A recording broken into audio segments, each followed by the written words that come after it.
মুখ্যমন্ত্রী হিমন্ত বিশ্ব শর্মার ঘোষণা করা বিকাশের 12 দিন শীর্ষ কর্মসূচির অংশ হিসেবে শিলচর গান্ধী মেলার মাঠে আয়োজিত অনুষ্ঠানে মাইক্রোফাইন্যান্সের অধীনে ঋণ নিয়ে পরিশোধ করতে না পারায় 1834 জনের মধ্যে শনিবার নো ডিউজ সার্টিফিকেট প্রদান করা হয়। এছাড়া প্রধানমন্ত্রীর ক্ষুদ্র খাদ্য প্রক্রিয়াকরণ প্রকল্পের অধীনে 354 জনকে এবং দুর্যোগে ক্ষতিগ্রস্ত 256 জনকে ক্ষতিপূরণ বাবদ আর্থিক সাহায্য প্রদান করা হয়। এদিন আনুষ্ঠানিকভাবে হিতাধিকারীদের হাতে নো ডিউজ সার্টিফিকেট এবং আর্থিক সাহায্যের চেক তুলে দেন মন্ত্রী কৃষ্ণেন্দু পাল।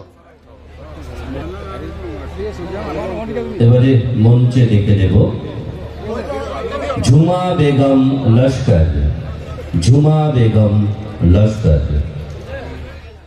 এদিনের কর্মসূচিতে অন্যান্যদের মধ্যে উপস্থিত ছিলেন শিলচরের বিধায়ক দীপায়ন চক্রবর্তী, ধলাইয়ের বিধায়ক নিহার রঞ্জন দাস, উধারবন্দের বিধায়ক মিহিরকান্তি সোম, প্রদেশ বিজেপির সম্পাদক কনাথ পুরকায়স্থ, জেলা বিজেপি সভাপতি বিমলেন্দু রায়, প্রাক্তন বিধায়ক অমরচাঁদ জৈন, জেলা শাসক মৃদুল যাদব প্রমুখ।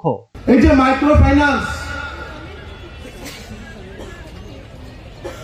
যাদেরকে ঋণ দেওয়া হয়েছিল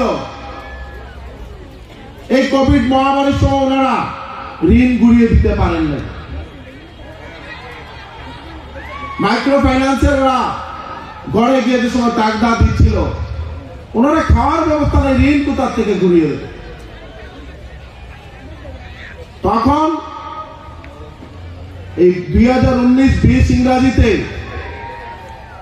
মাননীয় মুখ্যমন্ত্রী, আজকের মুখ্যমন্ত্রী, তখনের অর্থ দপ্তরের মন্ত্রী, উনি কথা দিয়েছিলেন যে 2021 ইংরাজিতে সরকার আসার পর এই ক্ষুদ্র ঋণ গ্রহীতা যারা ওনাদের ঋণ মুকুব করে দেওয়া হবে। Bureau report, north east update. যারা এখানে বসে আছেন ওনারা বলতে পারেন কথা দিয়েছিলেন কিনা না।